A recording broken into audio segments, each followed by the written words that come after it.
Jumping right in, I'll be using HennaSooq's Red Raj henna and processing it with green tea. Supplies needed: 4 green tea bags, plastic wrap, HennaSooq's Indigo, a measuring cup, an old plastic bowl, and of course a plastic spoon to stir it all up. I am using 2 packs of the Red Raj HennaSooq henna. Of course, Red Raj henna from HennaSooq is 100% organic henna powder. If you have lighter hair, like maybe blonde, the henna will give it a red color. If you have dark hair like me, then you may get a red tint. Now I'm pouring in gradually to mix it into the powder, my green tea. I did boil 4 bags of green tea in 3 cups of water, just so that you're aware, and I did end up using all of the green tea to mix it in. You would use less if you have less hair than me or shorter hair than me. My hair I consider to be, I guess, medium density thick, and it's nearly waist length. So if your hair is longer or thicker, then you probably want to use the same amount or a little bit more. And of course, if your hair is shorter and thinner, use less. Prepare my forehead, my skin, and everything for the henna application. So this is my hair. What I did was just rinse it thoroughly clean and wrap it and plop it in a microfiber towel. Now you can see when I've used box dyes before, I used a permanent dye and it lifted the root of my hair because it was on for too long because I have too much hair. And also I have new growth in, so my natural hair is coming through. And as you can see, it has turned color and is now ready to process on my hair. Parting my hair into 4 sections just so that I can prep my hair and apply it. I am applying it with my fingers just because it's easier. You can use a color application brush as I just showed you, but I just find it much easier just to get in there with my fingers and apply it. I always prefer to apply the henna to the roots of my hair first, and then I'll go back through and apply it to the length of my hair. Henna has so many benefits, such as giving your hair a great lightweight protein treatment. It adds great definition to your curls, so if you are lacking curl definition, it's great for giving you curl definition. It adds shine, it enriches the color of your hair, it conditions your hair thoroughly, and it's a very natural way to dye your hair.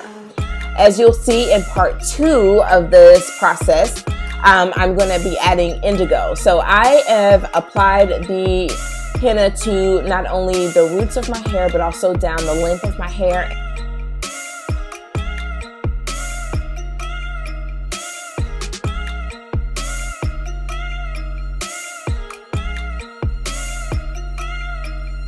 And now I'm wrapping it in saran wrap. I highly recommend doing this when you are waiting to allow the henna to process, just to help keep the henna from rubbing off on anything, and it just helps it to kind of incubate and process on your hair.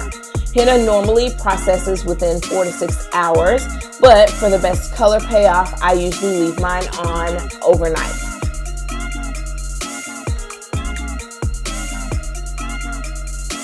So as you can see, I've thoroughly wrapped my hair with saran wrap, and now I'm just adding an extra layer of protection using a plastic cap. And then I'll tie all of that down with a satin scarf and then tie it up once more just to keep it from running all over my hair. This is a braid bonnet that you can get from the beauty supply store. And I wanted to show you, this is how much henna I had left over. So you see, I used a lot of henna. If you do have any left over, you can freeze it. Now we're getting ready to process the indigo. I started off using this small butter bowl. As you can see, my family loves butter. But I decided, since I had so much indigo powder, I did not want it to spill over, so I just transferred it into the old bowl, of course cleaning all of the leftover henna out first. This indigo powder process is super easy and super quick. All you need is hot water. So I boiled 3 cups of hot water and am using 2 100-gram packs of the HennaSooq indigo powder. And as you can see, I'm doing the same thing, pouring in the water, the hot water gradually so that I can mix it in very thoroughly. You want to mix it to a paste-like consistency, but if you are using a deep dish bowl like me, you want to be careful because as you can see at the bottom, the henna may not be mixed well. So you want to keep adding water and making sure that it's mixed well to a paste consistency, not any looser than that. This is what it looks like after I'm done mixing. I'm going to do the same thing by wrapping it with saran wrap and letting it sit. And now I am going to rinse all of my henna out of my hair. So as you can see, it looks basically like a clay mask. I wanted to show you kind of up close and personal what it looks like after it's set overnight. And now it's time to go rinse. Now here is after rinsing the henna out, and you can see the new growth and of course the over processed parts of my hair where the henna really took because my hair was lightened. So if you have lighter color than I do, then you will see more of the red in your hair. And this is what the indigo looks like after processing probably for about 45 minutes. So you can see as I mix the indigo around, it comes out a little bit green under surface, but it's still going to give me that beautiful blue-black color. I'm now doing the same exact process, applying it first to the roots. Then I'm going to go in with small sections, apply it to the roots of the small sections, and then down the length of my hair. I don't have any grays in my hair and have not gotten any as of yet, but if you do have grays, then using the indigo will be a wonderful way for you to naturally cover your grays and give you that deep black color.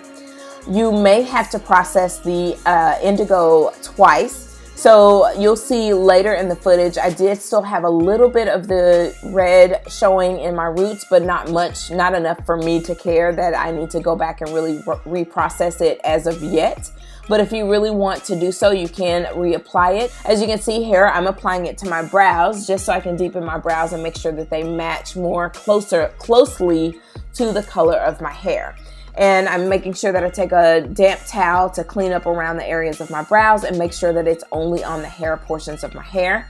I'm leaving the indigo on for 4 to 6 hours, and this is the final result after rinsing it thoroughly and co-washing my hair very lightly.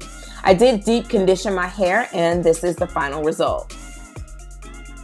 Alright, I hope you all enjoyed and super duper love this video, and I hope that you found it helpful. If you're interested in henna and found all of the benefits that I listed, check out HennaSooq down below, and you can use my code to get 20% off of your order. So definitely check her out.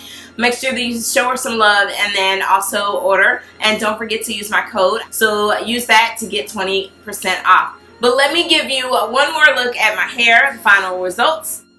So as you can see, the black really took to my hair. I do have a couple of spots with the red. Again, if that bugs you, then you can definitely go back and reapply the indigo so that it will take a little deeper. But for me, I'm loving it. Alright, I love you all. Thanks so much for watching.